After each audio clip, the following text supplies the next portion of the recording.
తెలుగెక్కడుందిరా తెలుగోడా, నీ తెలుగు తెల్లారె తెలుగోడా.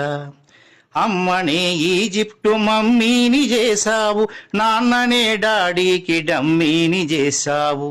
నీ బిడ్డ ఆలు దిద్దనే లేదు, తన భాష చదవడం రాయడం రాదు. తెలుగునే వెలివేసే మన బడులు కూడా తెలుగు మాట్లాడితే పగులుద్ది దౌడా. తెలుగెక్కడుందిరా తెలుగోడా, లేత మనసుల్లోన నీతులే ముద్రించు, శతకాలు వటకెక్కి చెదపట్టినాయి. బతుకు పుటలను తెరచి వ్యాఖ్యానమునరించు, మన తెలుగు సామెతలు మంట గలిసాయి. రామాయణం లేదు, భారతం లేదు, భాగవత పద్యాల్లో ఒకటైన రాదు. కథలు చెప్పే బామ్మ అమ్మమ్మ లేరి, కథలరే టీవీల చుట్టూత చేరి.